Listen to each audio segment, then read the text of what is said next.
Dios les bendiga, mis queridos hermanos. Qué privilegio me concede el Señor de compartir su palabra una vez más.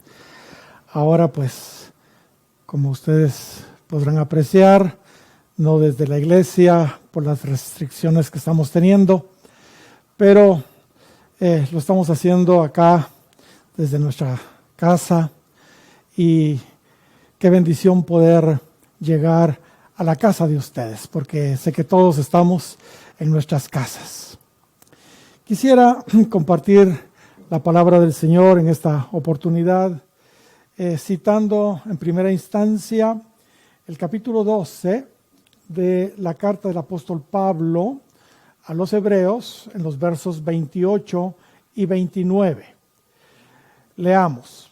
Dice así la palabra del Señor: así que, recibiendo nosotros un reino inconmovible, tengamos gratitud, y mediante ella sirvamos a Dios, agradándole con temor y reverencia, porque nuestro Dios es fuego consumidor.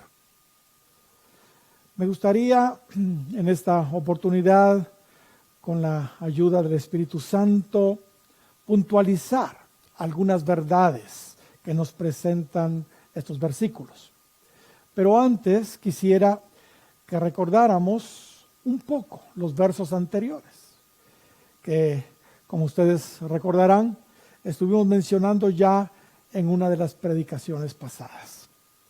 En estos versos vimos claramente que la gran sacudida anunciada en su palabra, que acontecería antes de su segunda venida, ya empezó a sobrevenir en todo el mundo indiscriminadamente, tanto a creyentes como a no creyentes. Eso estuvimos mencionando hace unas semanas atrás.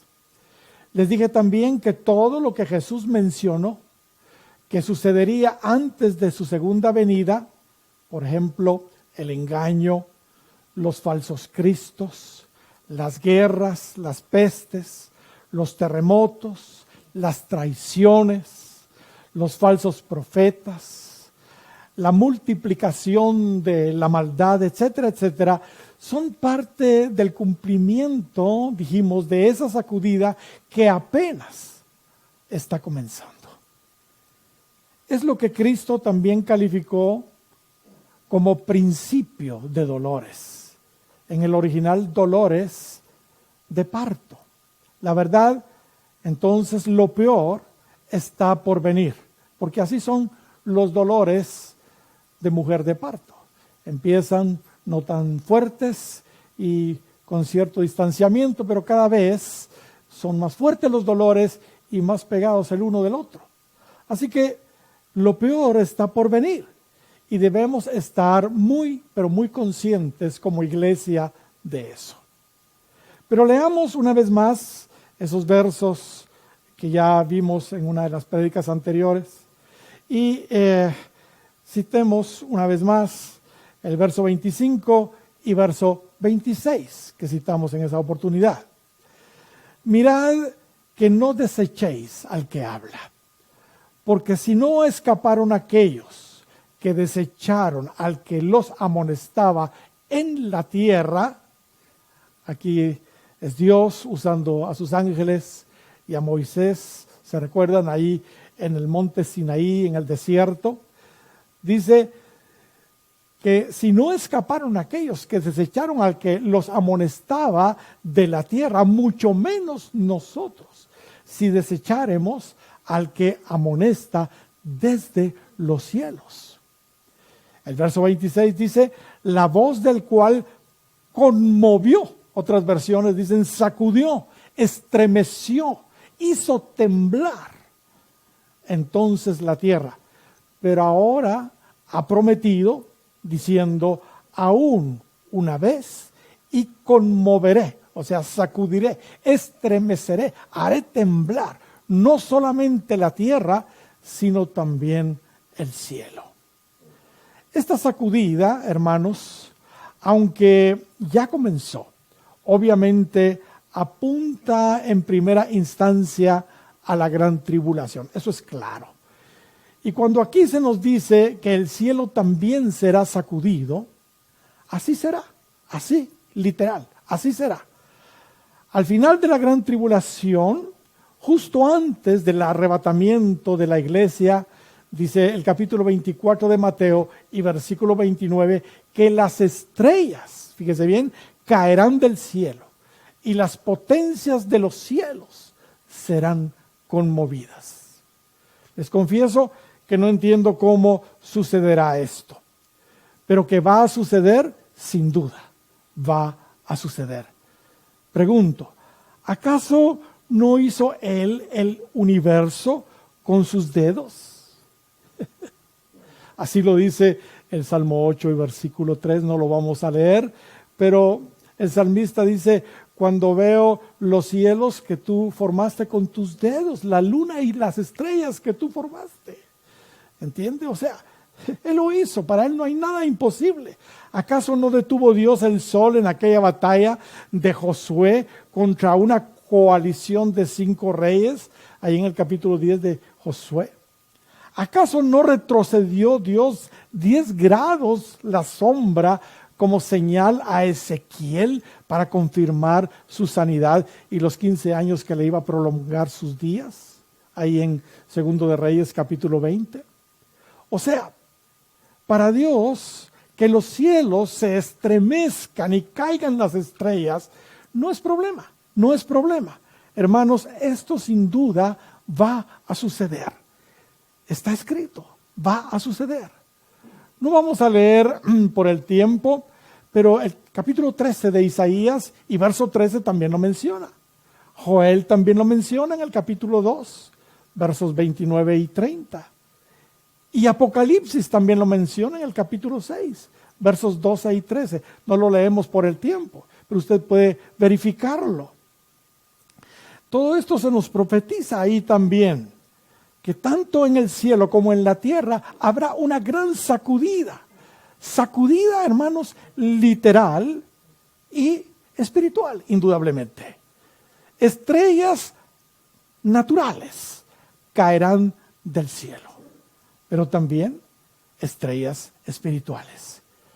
Por ejemplo, Apocalipsis capítulo 12 y versículo 7 se nos dice que el arcángel Miguel y sus ángeles van a contender contra Satanás y sus ángeles, y ellos van a ser arrojados, Satanás y sus ángeles van a ser arrojados de las regiones celestes a la tierra en el tiempo de la gran tribulación. Y como sabemos, Satanás y los ángeles también son comparados en las Escrituras como estrellas. Y en la tierra igual, la agitación literal ya empezó desde hace rato realmente, porque los terremotos han estado a la orden del día, a la orden del día. Aquí en nuestro país, en Guatemala, hemos tenido muchísimos terremotos últimamente. Todos recordamos el tremendo terremoto del 1976. Mató a muchísima gente y ha habido en San Marcos y en otros lugares de Guatemala. Sin embargo, todavía faltan los peores. Todavía faltan los peores. Los que habrá en la gran tribulación, que también son mencionados en el libro de Apocalipsis.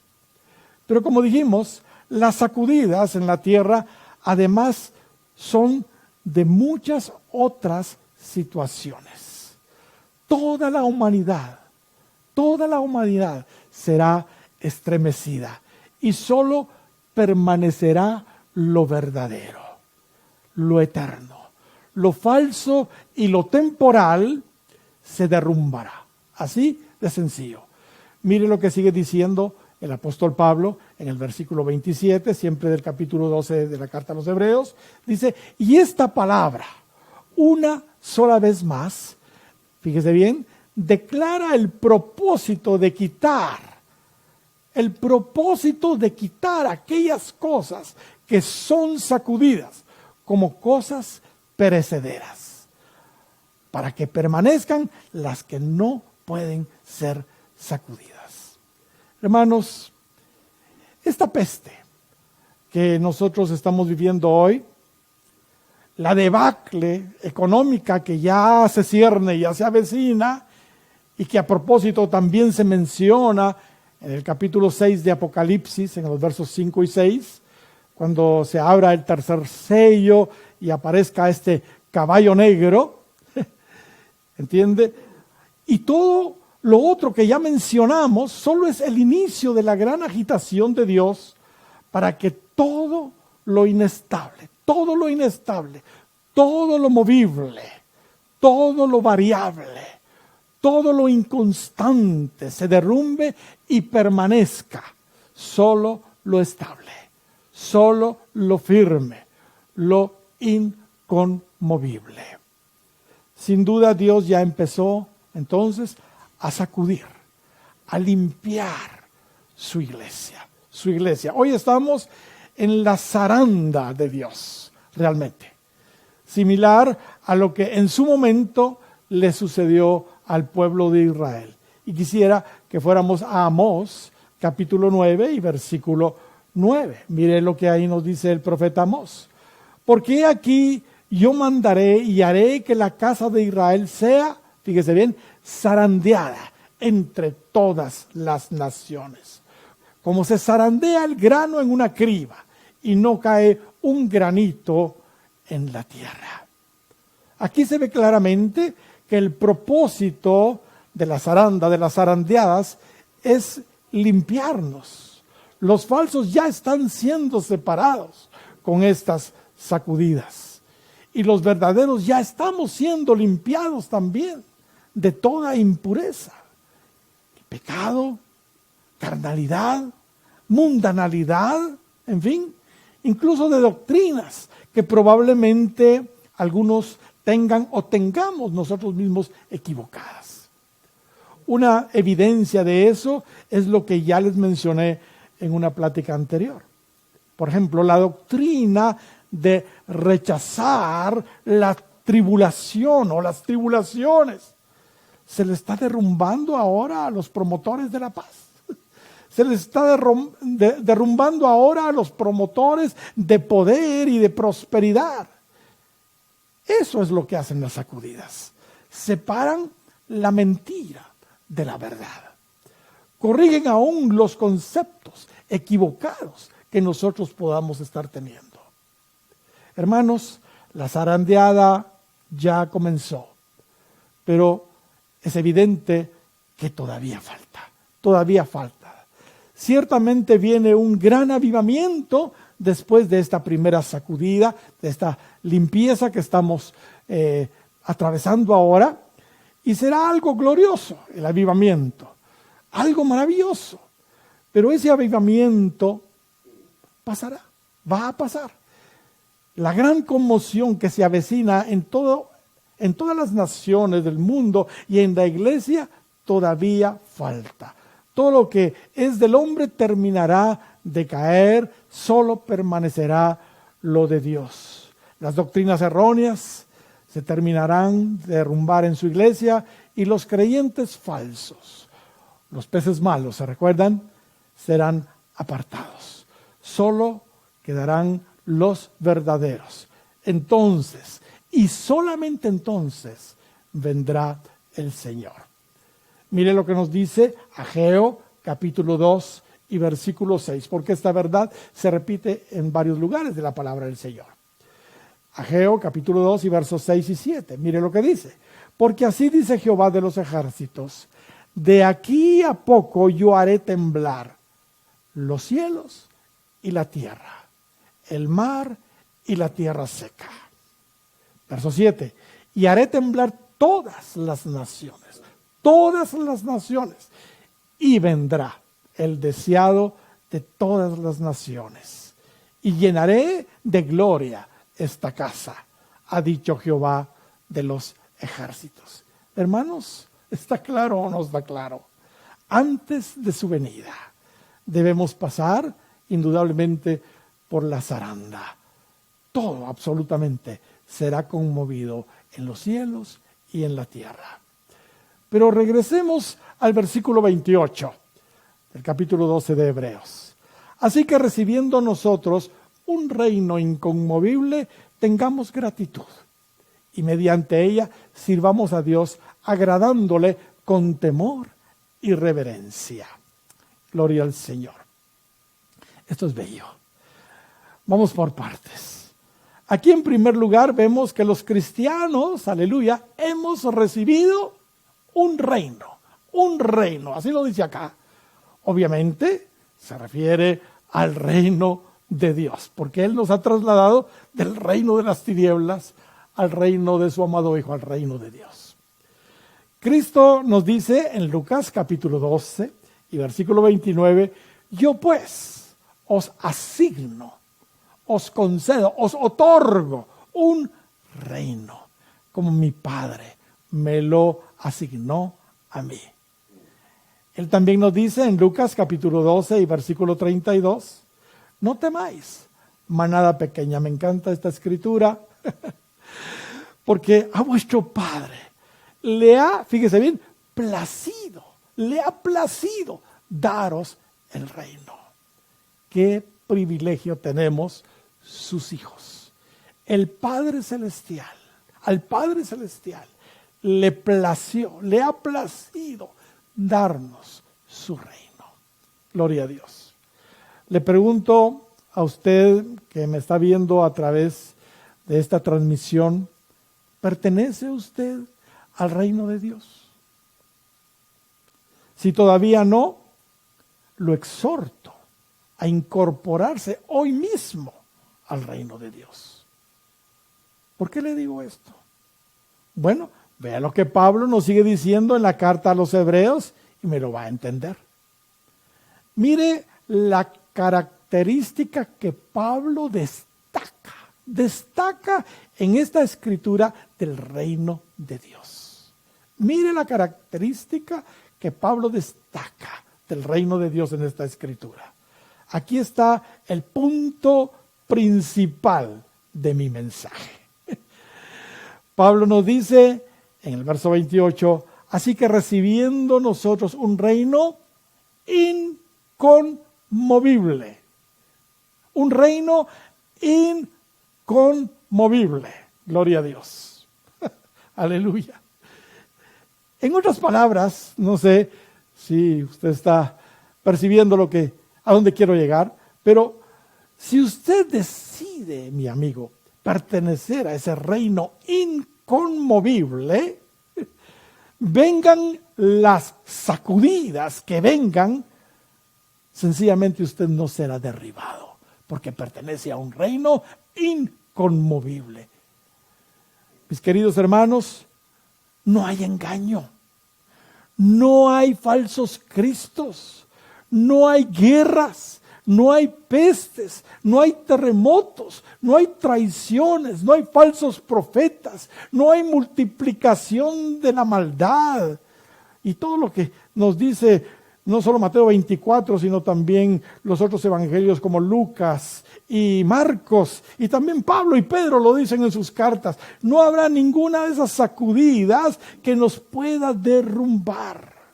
Lo único que nos hacen esas sacudidas, como la que estamos experimentando ahora a nivel mundial, y las otras que todavía nos faltan, es limpiarnos. Eso es lo único que hacen esas sacudidas, limpiarnos. Los estremecimientos, los temblores que Dios está permitiendo son solo para perfeccionarnos a nosotros, no para derribarnos. Pues el reino al que pertenecemos es inconmovible. Aleluya. Inconmovible. ¿Sabe algo? A lo largo de la historia, imperios, reinos, naciones, potencias mundiales han y siguen surgiendo. Sin embargo, con el tiempo desaparecen. No así el reino de Dios al que nosotros pertenecemos, porque este es un reino inconmovible y permanece para siempre. Fíjese que en Daniel capítulo 2 se nos muestra a 4 de los principales imperios que han dominado al mundo, representados, se recuerda usted, en aquella famosa imagen que soñó el rey Nabucodonosor. Babilonia, Medo-Persa, Grecia y Roma. Bueno, la imagen tenía la cabeza de oro, este es Nabucodonosor y el reino babilónico. El pecho y los brazos eran de plata, el reino Medo-Persa, que sucedió inmediatamente a los babilónicos. El vientre y los muslos de bronce, que fueron los que sustituyeron después a los medo-persas, este es el griego. Y por último, las piernas de hierro y pies de hierro mezclado con barro, nos habla del reino, el imperio romano. Pero como sabemos, estos imperios, aunque fueron muy grandes, muy poderosos, no permanecieron. Sin embargo, fíjese usted, en el versículo 34 del capítulo 2 de Daniel, ¿qué se nos dice? Leamos. Verso 44, el capítulo 2 de Daniel. Y en los días de estos reyes, el Dios del cielo levantará un reino que no será, ¿qué dice? Jamás destruido. Que no será jamás destruido. Gloria al Señor. Y que sigue diciendo, ni será el reino dejado a otro pueblo como los anteriores, ¿verdad? Desmenuzará y consumirá a todos estos reinos. Y que sigue diciendo, pero él, y aquí está mi punto, permanecerá para siempre. Hablándonos del reino de Dios. Este reino permanecerá para siempre. Hace 2000 años empezó a tener cumplimiento este verso 44. Cuando nuestro Rey Jesús vino al mundo mientras el imperio romano dominaba. Pero el cumplimiento total será en su segunda venida, cuando este reino romano restaurado con el apoyo de los 10 reinos europeos, o sea, los 10 dedos de hierro y de barro mezclado, sea desmenuzado, aleluya, desmenuzado por el Rey de Reyes, nuestro Rey y Señor Jesucristo, cuando Él venga. Y como dice ahí, ese reino permanecerá para siempre, aleluya. A ese reino pertenezco yo, y espero que usted también, mi amigo oyente, pertenezca a ese reino cuanto antes. Pregunto, ¿por qué ese reino permanece para siempre? ¿Por qué ese reino permanece para siempre? Sencillo, porque su rey permanece para siempre, porque su rey es eterno. El capítulo 13 de Hebreos y versículo 8 dice, Jesucristo es el mismo ayer, hoy y por los siglos. Ayer, hoy y por los siglos. Y Santiago capítulo 1 y versículo 17 dice, toda buena dádiva y todo don perfecto desciende de lo alto del Padre de las luces, en el cual no hay mudanza ni sombra de variación. ¿Se recuerdan el diálogo que Moisés tuvo con Dios cuando fue comisionado a rescatar al pueblo de Israel de Egipto? Leamos ahí en Éxodo capítulo 3 y versículo 13. Dijo Moisés a Dios, he aquí que llego yo a los hijos de Israel y les digo, el Dios de vuestros padres me ha enviado a vosotros. Si ellos me preguntaren cuál es su nombre, ¿qué le voy a responder yo? ¿Qué le responderé? Verso 14, y respondió Dios a Moisés, yo soy el que soy. Yo soy el que soy. Y dijo, así dirás a los hijos de Israel, yo soy, me ha enviado a vosotros. Además dijo Dios a Moisés, así dirás a los hijos de Israel, Jehová el Dios de vuestros padres, el Dios de Abraham, Dios de Isaac y Dios de Jacob me ha enviado a vosotros. Este es mi nombre para siempre. Con él se me recordará por todos los siglos. Gloria al Señor. Él es el eterno presente. Él es el gran yo soy. Él es el gran yo soy. Malaquías capítulo 3 y verso 6 dice, porque yo Jehová no cambio. Porque yo Jehová no cambio. Por eso, hijos de Jacob, no habéis sido consumidos. Yo no cambio, dice Dios. Pero además de eso, el reino es permanente, no solo porque nuestro rey es permanente, sino porque sus palabras, sus leyes también son permanentes, no cambian, son eternas. Isaías capítulo 40 y versículo 8 dice, la hierba se seca y la flor se marchita, pero la palabra de nuestro Dios, que dice, permanece para siempre. Bendito y alabado sea el nombre del Señor. Cristo nuestro Rey dijo en Mateo 24 y versículo 35, el cielo y la tierra pasarán, pero mis palabras no pasarán.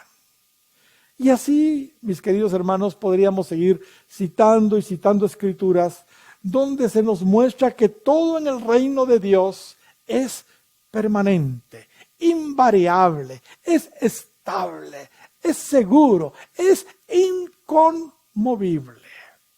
¿Acaso no nos da eso seguridad? ¿Acaso no nos da eso estabilidad? Qué lindo es saber que en este mundo inestable, Dios se ha levantado un reino firme, un reino estable, al cual pertenecemos. Hoy todo es inseguro. Hoy todo es frágil. Hoy todo cambia, es cambiante. No hay nada seguro. Ya vimos cómo las potencias mundiales hoy son, mañana ya no son. La situación económica mundial ya empezó a tambalear. Ya se oye el trote del caballo negro del Apocalipsis. ¿Entiende? Los presidentes no saben qué hacer. Como lógicamente le están dando prioridad a la salud, es lógico, todos estamos encerrados en nuestras casas, como yo ahora. Ellos están tratando de evitar muertes y tiene sentido lo que están haciendo. Pero eso implica que las economías de las naciones se están viniendo abajo. Ya está sucediendo. Razón tenía el proverbista en el capítulo 23 y versículo 5. ¿Has de poner tus ojos en las riquezas, siendo ningunas? Porque se harán alas como águila y volarán al cielo. Hoy tenemos, mañana ya no tenemos. Que no hay trabajo, porque, entiende.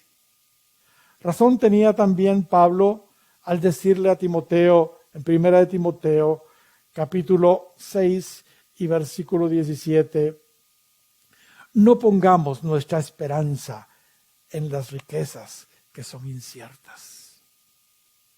Así dice Pablo, sino en el Dios vivo. Nos anima a Él, nos exhorta a Él a no poner nuestros ojos en las riquezas que son ningunas, sino son inciertas, sino que las pongamos en el Dios vivo. Hermanos, nosotros pertenecemos a un reino inconmovible. No pongamos nuestra esperanza en las riquezas, en el dinero, que es realmente inestable.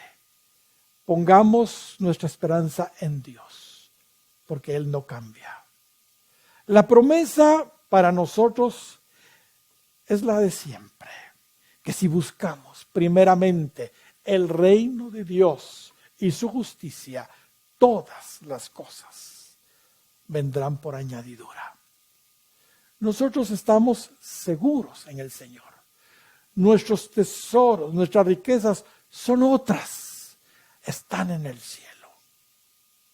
En fin, En este mundo todo es temporal, inseguro, pero en su reino no es así. Piense por un momento, usted, ¿en qué áreas era inseguro antes de pertenecer al reino de Dios? Al reino inconmovible de Dios, aquellos pues que estuvieron en el mundo. Probablemente usted era inseguro porque nunca conoció a su Padre.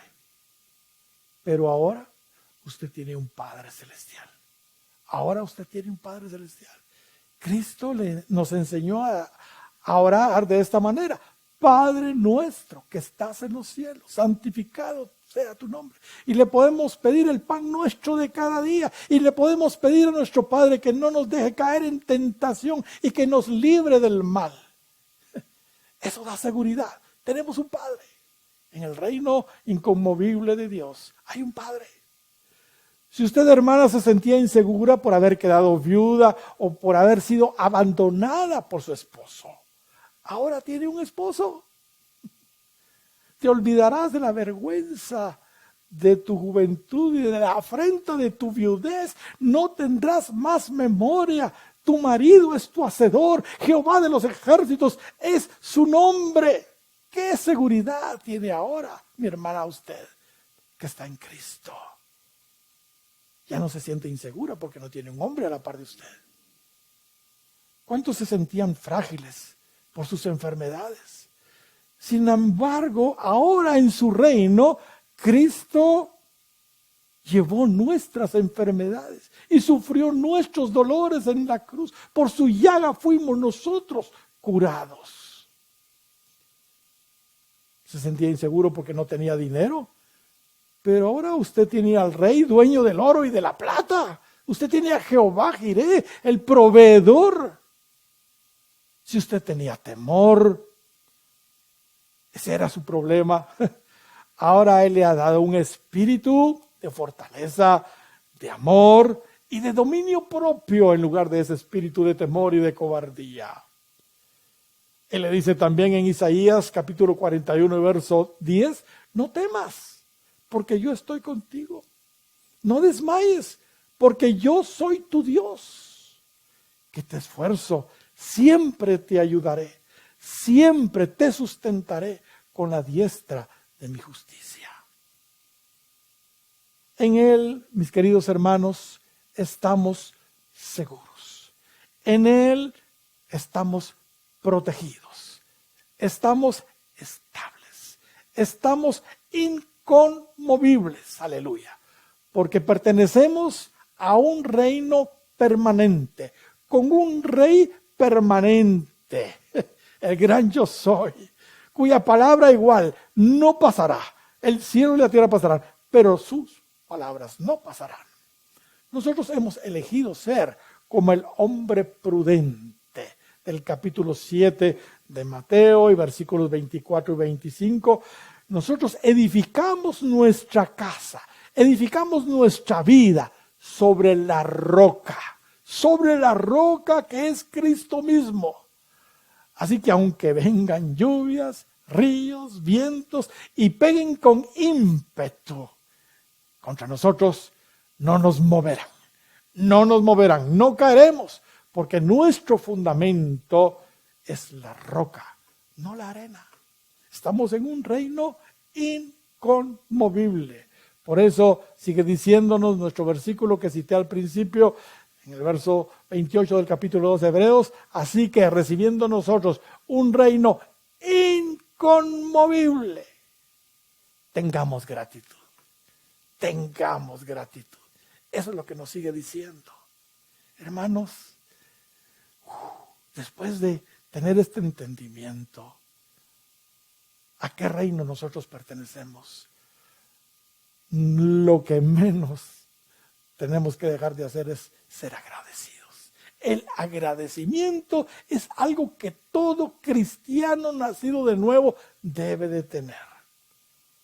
Cuando nos ponemos a pensar en todo lo que el Señor ha hecho por nosotros, lo menos que podemos mostrar es gratitud.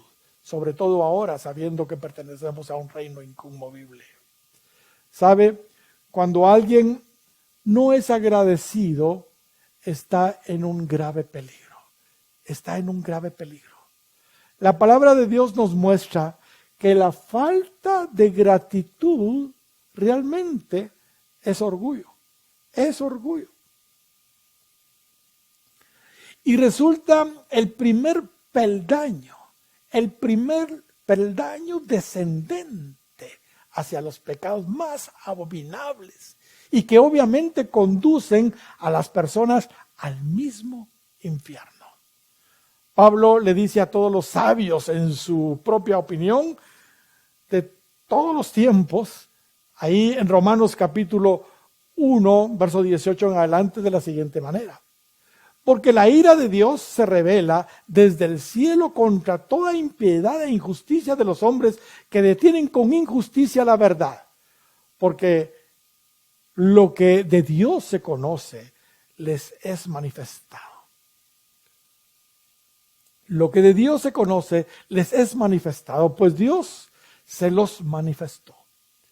Porque las cosas invisibles de Él, su eterno poder y deidad, se hacen claramente visibles desde la creación del mundo, siendo entendidas por medio de las cosas hechas, de modo que no tienen excusa, pues habiendo conocido a Dios, no le glorificaron como a Dios, y aquí está el punto, ni le dieron gracias, sino que se envanecieron en sus razonamientos, y su necio corazón fue entenebrecido. Aquí estamos viendo que la falta de gratitud y el orgullo van de la mano, y provoca que la oscuridad, por lo que estamos viendo, penetre en el corazón de las personas. Sigue diciendo: profesando ser sabios se hicieron necios y cambiaron la gloria de Dios incorruptible en semejanza de imagen de hombre corruptible, de aves, de cuadrúpedos, de reptiles, por lo cual también Dios los entregó a la inmundicia en la concupiscencia de sus corazones, de modo que deshonraron entre sí sus propios cuerpos. Mire qué tremendo. Ya que cambiaron la verdad de Dios por la mentira, honrando y dando culto a las criaturas antes que al Creador, el cual es bendito por los siglos. Amén. Por esto Dios los entregó a pasiones vergonzosas, pues aún sus mujeres cambiaron el uso natural, que es en contra de la naturaleza, y de igual modo también los hombres, dejando el uso natural de la mujer, se encendieron en su lascivia unos con otros, cometiendo hechos vergonzosos, hombres con hombres, y recibiendo en sí mismos la retribución debida a su extravío. Qué tremenda esta escritura. Hay mucho que decir sobre esta porción de la palabra del Señor, pero claramente se ve aquí que la falta de gratitud lleva a la gente a los pecados más espantosos, más terribles. Hermanos, seamos agradecidos con Dios. ¿Cuántos se recuerdan de la historia de los 10 leprosos? De los 10 que Jesús sanó, ¿se recuerdan? ¿Cuántos regresaron a darle las gracias? Lucas capítulo 17 y versículo 15 en adelante dice: entonces uno de ellos, viendo que había sido sanado, volvió glorificando a Dios a gran voz. Y se postró rostro en tierra a sus pies, que dice, dándole gracias. Y este era samaritano, no era ni siquiera judío. Respondiendo Jesús dijo: ¿no son 10 los que fueron limpiados? ¿Y los 9 dónde están? No hubo quien volviese y diese gloria a Dios, sino este extranjero. Y le dijo: levántate, vete, tu fe te ha salvado. Mire qué beneficio alcanzó este samaritano por haber sido agradecido. Fue salvo también. Me encanta ese detalle. Su gratitud no solo lo sanó, él recibió lo que otros no recibieron, la salvación. Aleluya. Pero qué triste, el 90%, los otros 9, fueron desagradecidos. Yo creo que este es un porcentaje que podemos ver en el mundo entero. Realmente la falta de gratitud es de la mayoría. ¿Saben? Hay muchos que creen que no tienen por qué dar gracias. No tienen por qué dar gracias. Yo le agradezco a Dios por vivir en Guatemala, porque nosotros los guatemaltecos siempre estamos diciendo muchas gracias por todo. Siempre estamos diciendo muchas gracias por todo. Pero en otros países uno se sorprende. Uno les hace toda clase de favores y todo, y ellos no le dan las gracias a uno. Pero hermanos, siempre hay por qué darle gracias a Dios. Siempre hay algo por qué darle gracias a Dios. Una vez un pastor fue invitado a dirigir un culto de testimonios. Así que muchos pasaron a dar gracias a Dios por todo lo que Dios había hecho en ellos. Unos dieron gracias por haber sido sanados de tremendas enfermedades. Otros dieron gracias y dieron gracias por haber sido libres de tremendos vicios como el alcohol, la drogadicción. Otro dio gracias por haber quedado libre después de haber cumplido una larga condena por un asesinato que cometió y fue perdonado también por el Señor. Así que dio gracias al Señor y fue libre de la cárcel finalmente. Una mujer por haber sido perdonada después de haber hecho un aborto, también le dio gracias a Dios por eso. Otro agradeció al Señor por haber sido libre de la atadura, de la brujería, de la hechicería en la que estaba involucrado. En fin, todos estaban muy agradecidos contando tremendas historias. Cuando al final el pastor invitado le tocó su turno en el culto de testimonios, bueno, él le dio gracias a Dios, porque por su pura misericordia, él no había cometido ninguno de todos esos terribles pecados. Él estaba impresionado de todo lo que había oído. Él dio gracias a Dios por haber nacido en un hogar cristiano, y por haber conocido al Señor desde niño. Hermanos, todos tenemos algo por qué estar agradecidos con Dios. Colosenses capítulo 3 y versículo 15 dice: y la paz de Dios gobierna en vuestros corazones, a la que asimismo fuisteis llamados en un solo cuerpo, y sed agradecidos. Sed agradecidos. Primera de Tesalonicenses capítulo 5 y verso 18 dice: dad gracias en todo.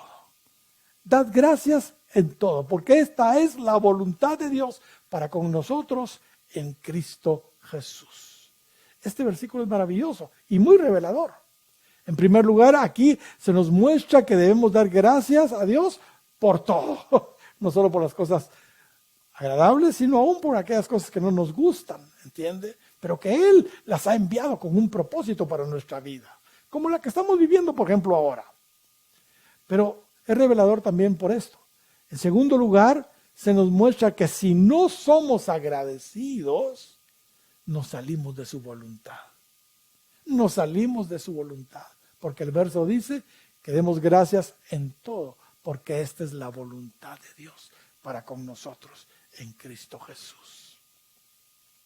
Efesios capítulo 5 y verso 20 también dice: dando siempre gracias por todo al Dios y Padre, en el nombre de nuestro Señor Jesucristo. Matthew Henry, este famoso autor del comentario precioso que lleva su nombre, cuenta que una vez fue asaltado por unos ladrones y le robaron su cartera. Pero es muy interesante la oración que él escribió en su diario respecto a este incidente. Él escribió lo siguiente: Señor, ayúdame a estar agradecido. Primero, porque nunca había sido robado antes. Segundo, porque aunque se llevaron mi cartera, no me quitaron la vida. Tercero, porque aunque se llevaron todo lo que tenía, no era mucho. Y cuarto, porque fui yo quien fue robado y no quien robó. Qué lindo. Dios quiere que demos gracias a Dios en todo.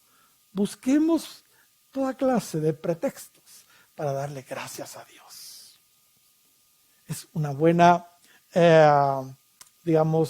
práctica que debemos tener. Pero continuemos y vayamos terminando.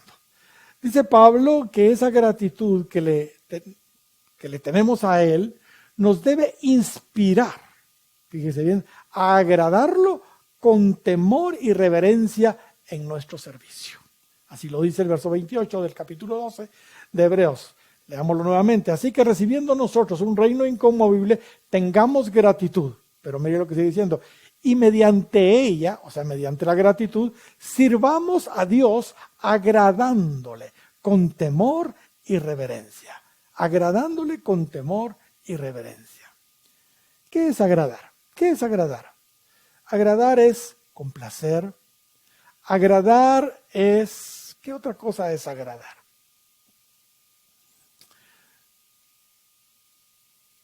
Gustar, satisfacer, contentar. Todo eso es agradar. Si realmente estamos agradecidos con Dios por estar en su reino inconmovible, entonces, por gratitud, sirvámosle. Pero asegurémonos que nuestro servicio le agrade. Un consejo. Cada vez que ustedes vayan a hacer algo para Dios, pregúntenle o pregúntense ustedes si le agrada a Él o no. No basta servir a Dios. Debemos hacerlo con la actitud correcta. Si no, no va a servir. Por eso nos dice el texto que sirvamos a Dios agradándole con temor y reverencia. Con temor y reverencia. Nuestro servicio a Él no debe ser, mis hermanos, tomado a la ligera. Es algo realmente muy sagrado, nuestro servicio a Dios. Debemos servir a Dios por gratitud, ciertamente, pero con mucho temor y respeto. Si no lo hacemos de esa manera, temamos, porque Pablo concluye diciendo en el verso 29, porque nuestro Dios es fuego consumidor. Recordemos que 1 Corintios capítulo 3 y versículo 13 nos advierte que todas nuestras obras, el fuego las va a probar. ¿Sabe? Hay muchas obras que parecen piadosas, pero delante de Dios son madera, son heno, son hojarasca. O sea, son obras impulsadas por la vieja naturaleza, por la carne, no por el espíritu. Así que el fuego las va a consumir. Sin embargo, si son impulsadas por la nueva criatura, son calificadas como obras de oro, plata o piedras preciosas, entonces van a permanecer. El fuego no les va a hacer daño. Sobre esto hay mucho que podríamos decir, pero permítanme recordarles algo. Nosotros en un sentido somos sacerdotes y también somos las víctimas o las ofrendas. No tengo tiempo para explicar en detalle, pero es claro que en el Nuevo Testamento, espiritualmente hablando, nosotros somos sacerdotes y a la vez somos la ofrenda. Como sacerdotes debemos ofrecer, dice el apóstol Pedro, sacrificios agradables. Sacrificios agradables. Los sacerdotes, recuérdense ustedes en el Antiguo Testamento, no debían tener ningún defecto para poder oficiar. Y esto para nosotros hoy es que no tenemos que tener pecados, pues.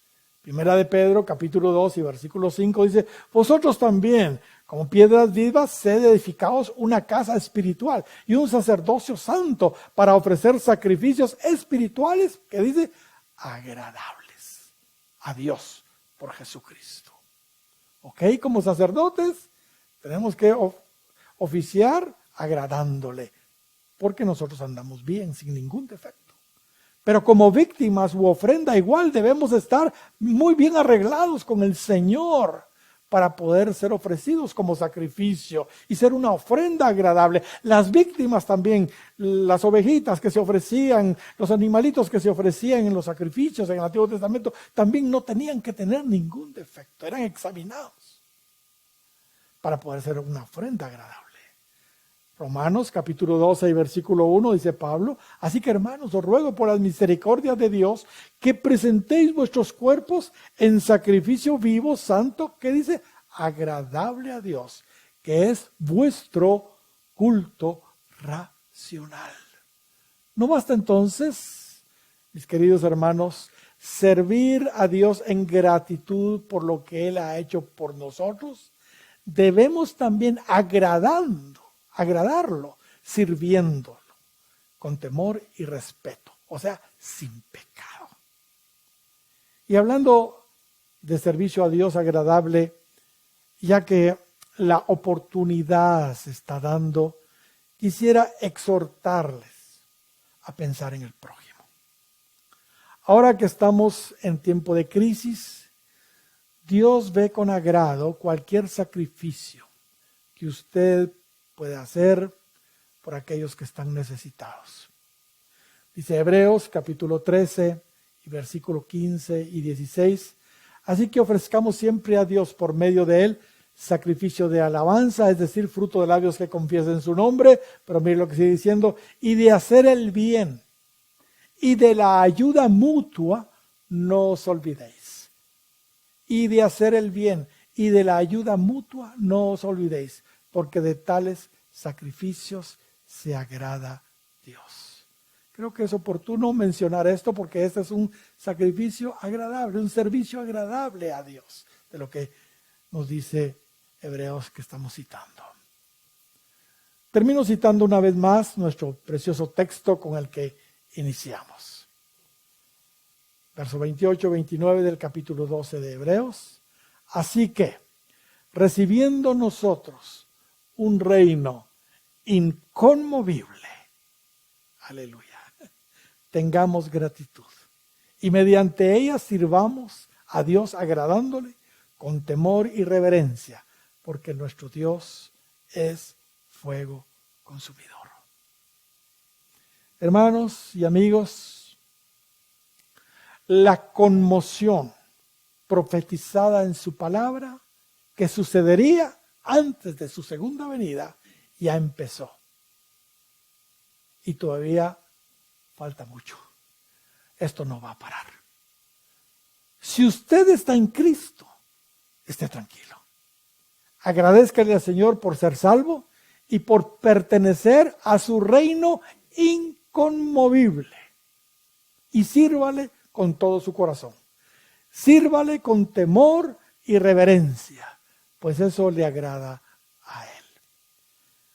Pero si usted, amigo, todavía no ha entregado su vida al Señor, debe hacerlo hoy. Debe hacerlo hoy. Dios quiere entrar a su corazón. Dios quiere salvarlo. Dios lo está invitando hoy a recibir su reino inconmovible. Él quiere que usted, al igual que nosotros, también esté seguro y firme en su reino, en medio de esta tribulación que todos estamos viviendo, en esta zarandeada profetizada en su palabra. Pero si usted pertenece al reino de Dios inconmovible, ningún problema, esté tranquilo. Así que le invito a que usted entregue su vida a Cristo. Por favor, repita conmigo esta oración. Si esta palabra ha tocado su corazón, es el momento de no resistirse a ella, sino responder a ella. Haga esta oración conmigo. Señor, te doy muchas gracias por lo que hiciste por mí, en la cruz del Calvario. Gracias, Señor, porque derramaste tu sangre para salvarme. Perdona, Señor, mis pecados. Perdona, Señor, que no haya venido antes a ti. Pero Señor, gracias porque si todo lo que está sucediendo fue necesario para que yo escuchara esta palabra y me acercara a ti, yo te lo agradezco, Señor. Entra a mi corazón, perdona mis pecados. Quiero vivir para ti. Quiero pertenecer a ese reino inconmovible que tú mencionas en tu palabra. Gracias, Señor, en el nombre de Jesús. Amén. Dios les bendiga a todos. Y mi amigo, si usted entregó su vida a Cristo, por favor comuníquese con nosotros. Queremos saber de usted y queremos poderle ayudar en sus primeros pasos en el camino del Señor. Dios les bendiga.